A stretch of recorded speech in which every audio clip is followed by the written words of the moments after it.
Bueno, hola amigos, ¿cómo están?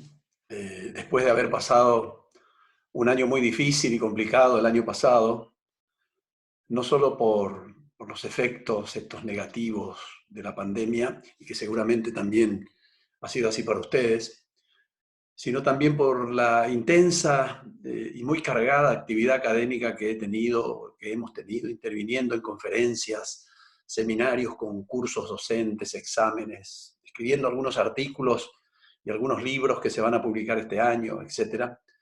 Yo me tomé un breve tiempo de descanso, ¿no es cierto? Pero que me lo merecía, creo yo. Pero ahora, estando de nuevo en actividad y empezando también en pocos días más el año académico, y pensando algunos temas que les pueda interesar y ser de utilidad en la vida estudiantil o profesional de cada uno de ustedes. Y pensé en algunos temas que pueden ser de interés, especialmente dos que a mí me han, digamos, los he visto muy importantes, que son los que algunos de ellos voy a desarrollar ahora y después en próximas entregas pondré sobre los otros. Uno es la ley 27610 sobre interrupción voluntaria del embarazo y la otra es la ley 27330 sobre prohibición de carreras de perros. Bueno, vamos a empezar por el primero de estos temas, el tema del aborto, y a ver cuál es la situación actual en la Argentina. Bueno, como ustedes saben, el 15 de enero de este año se publicó en el Boletín Oficial la ley 27.610 sobre interrupción voluntaria del embarazo.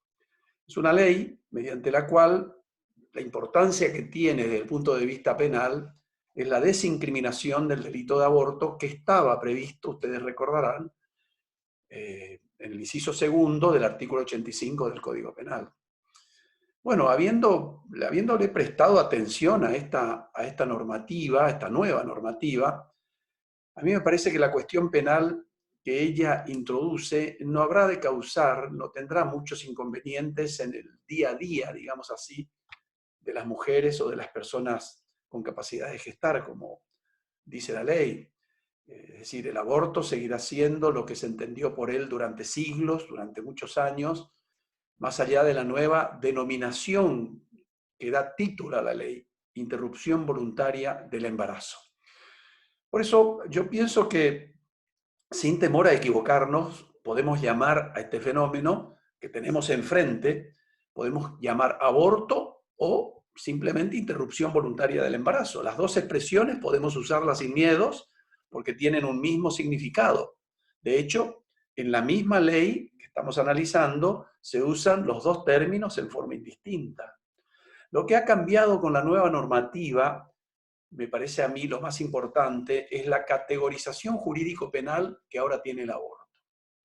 El aborto con consentimiento, que antes de la reforma era considerada un delito en la ley penal, y que estaba previsto, como les dije, en el artículo 85, inciso segundo del Código Penal, ahora no lo es, siempre que concurran, claro, ciertas condiciones que también están previstas en la ley 27610.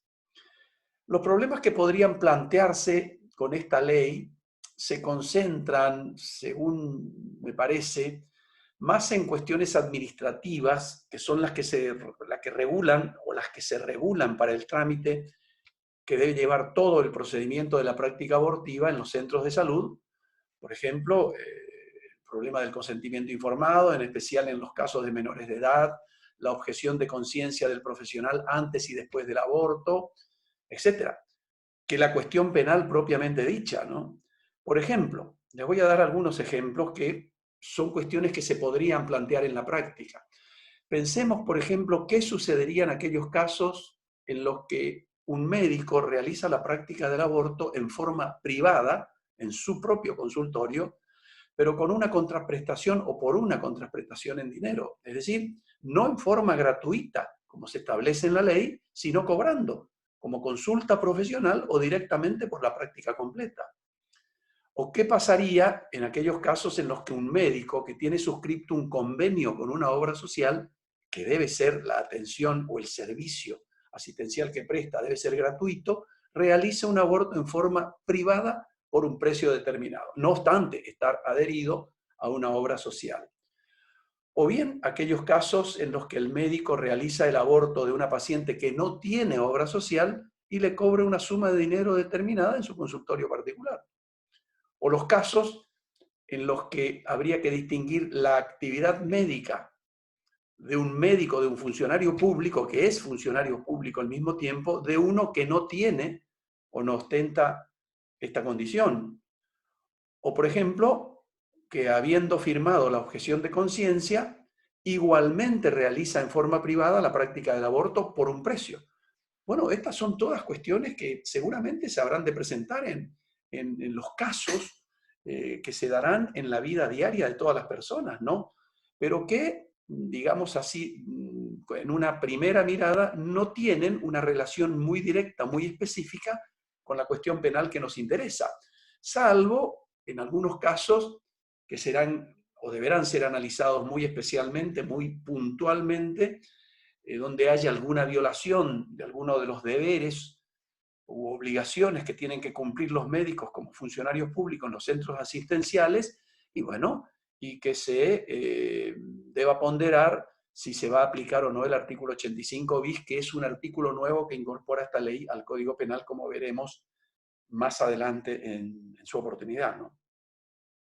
Esta nueva normativa, la ley 27610, regula distintas cuestiones, como ustedes están viendo, que no habrán de ser o no las podré desarrollar a todas aquí, por cuanto muchas de ellas no tienen vinculación directa con la problemática penal que plantea el aborto. Pero sí me parece que podemos hacer un pequeño resumen de los aspectos más salientes de esta ley, que a mi juicio son los siguientes. Primero, dice la ley, toda mujer o persona con otra identidad de género con capacidad de gestar tiene derecho a la interrupción voluntaria del embarazo hasta la semana 14, inclusive del embarazo, y la práctica debe ser realizada en los servicios del sistema de salud o con su asistencia en el plazo máximo de 10 días corridos desde su requerimiento. ¿Qué puede pasar con este puntito que estoy analizando?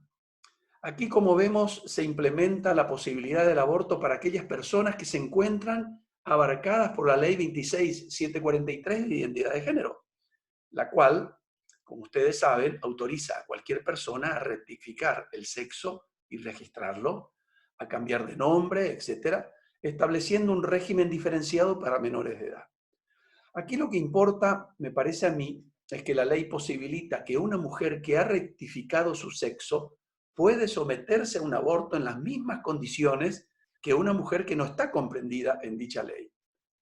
Pero, naturalmente, siempre, como dice esta nueva normativa, siempre que tenga capacidad de gestar, circunstancia que debería acreditarse mediante un examen médico para determinar con certeza dicha situación, por cuanto no se trata de una cuestión, a mi juicio, normativa, sino médica.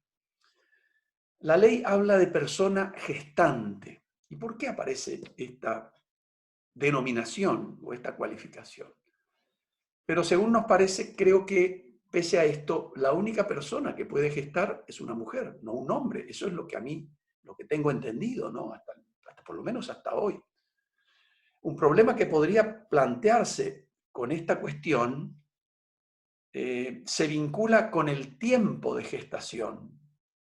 Es decir, determinar el momento exacto del embarazo, por cuanto a partir de esa condición se debe empezar a contar el plazo de las 14 semanas en días corridos que establece la ley, digamos, tiempo dentro del cual la persona gestante, la mujer, etcétera, puede someterse a la práctica de un aborto. Entonces, la gran pregunta que nos debemos hacer es ¿cuándo existe embarazo?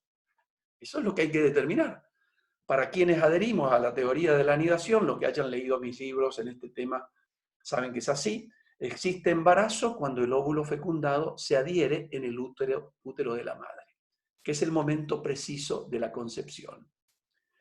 Pero este es un tema que necesita un mayor desarrollo y que lo voy a hacer en otra entrega, en otra ocasión más adelante.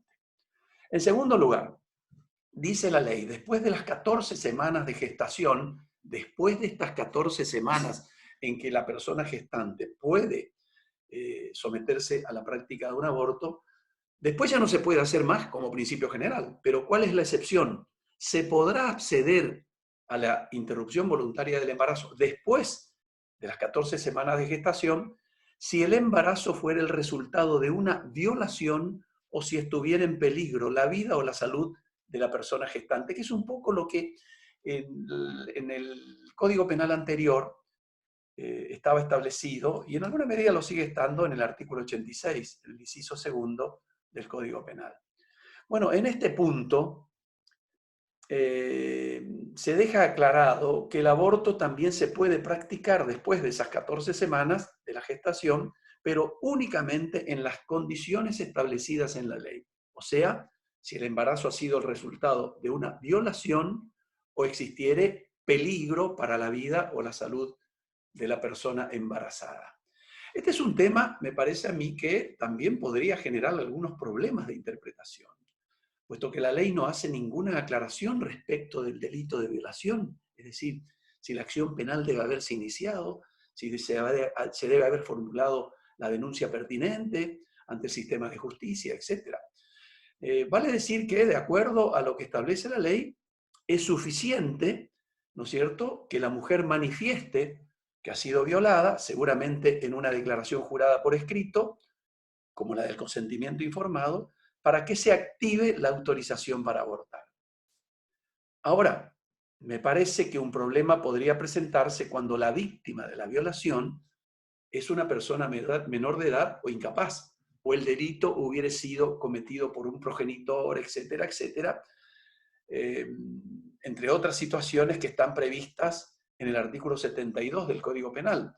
Porque en estos casos, ustedes saben, el Ministerio Público Fiscal debe actuar de oficio, es decir, debe investigar el delito de violación.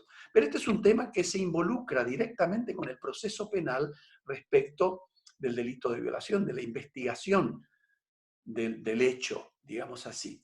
Pero es una situación que no tiene ninguna relevancia ni significa ningún cambio en la opción prevista en la ley. Si la mujer declara que ha sido violada, bueno, eso es suficiente, es bastante, entonces puede abortar, se haya o no puesto en marcha la acción penal por el delito de violación.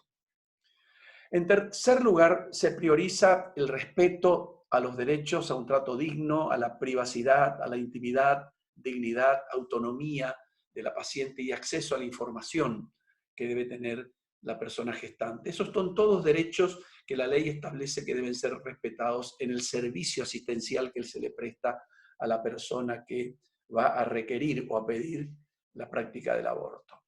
Ahora, en cuarto lugar, un punto importante establecido en la ley es aquel que establece que previo a la realización de la interrupción voluntaria del embarazo, se requiere el consentimiento informado de la persona gestante, expresado por escrito. Y este es un tema muy importante en el análisis de esta ley. El consentimiento informado, como ustedes saben, consiste en una información completa, exhaustiva, del procedimiento que se va a realizar, que debe ser suministrada. Esta información debe ser suministrada por el médico que va a prestar la asistencia, el médico que va a intervenir. Es decir, el método que se va a usar, los riesgos posibles, y la mujer o la persona gestante deberá declarar que ha sido informada de todo esto y que suscribe el documento en forma libre y voluntaria. En nuestro país encontramos una definición de consentimiento informado en el artículo 5 de la ley 26.742, que es la ley de derechos del paciente en su relación con los profesionales de la salud. Y esta ley dice en el artículo 5 que se entiende por consentimiento informado, digamos, una declaración de voluntad suficiente efectuada por el paciente o por sus representantes legales, emitida luego de recibir por parte del profesional interviniente información clara, precisa y adecuada respecto a distintas circunstancias que están enumeradas en ese artículo 5. El estado de salud, el procedimiento propuesto, los beneficios que se esperan con el procedimiento, los riesgos, las molestias, las molestias, los efectos adversos que son previsibles, los procedimientos alternativos y sus riesgos, los beneficios y perjuicios, las consecuencias previsibles, los derechos que le asisten en casos de enfermedades irreversibles, incurables, o personas que están en estado terminal, etc. El derecho a recibir cuidados paliativos integrales en el proceso de atención de su enfermedad o padecimiento, etc. Con respecto a esta cuestión, algunas provincias en la Argentina, como por ejemplo Neuquén, han implementado la suscripción de un documento o declaración jurada que debe prestar la persona gestante. Es un documento muy importante, necesario, que debe ser por escrito, porque es un documento que, digamos, en posibles reclamos posteriores que pudieran darse por parte de la paciente, por ejemplo, que no ha estado satisfecha por los procedimientos o la atención recibida, asistencial recibida por el sistema de salud, ¿no es cierto?, se convierte este documento en una prueba documental muy importante en el posible caso judicial. También la ley establece un sistema diferenciado en personas mayores de 16 años, en personas menores de edad, en sentido general, mayores de 16 años y en caso de personas menores de esta edad, que deben, en este último caso, ser representadas por medio de sus representantes legales, pero también es obligatorio, en ambos casos, el consentimiento informado. Un punto también que me parece importante destacar es el tema que se relaciona con el derecho de los profesionales de la salud de ejercer lo que conocemos como objeción de conciencia. Es decir, una situación a través de la cual, o una réplica, una queja, un derecho que tiene el profesional de negarse a intervenir en un hecho o en cualquier acto de cualquier índole que violente sus convicciones éticas, religiosas, ideológicas, etc. ¿No es cierto? Todos los profesionales de la salud que puedan intervenir o que en un caso de aborto pueden ejercer este derecho de objeción de conciencia, porque se trata de un derecho personal, autonómico, para que lo puede ejercitar únicamente el profesional de la salud interviniente en la práctica abortiva. Y es un derecho personal que deriva de los artículos 14 y 19 de la Constitución Nacional. Solo puede ser ejercido por una persona física, es decir, el médico, no una persona jurídica, es decir, la institución que presta el servicio de salud asistencial.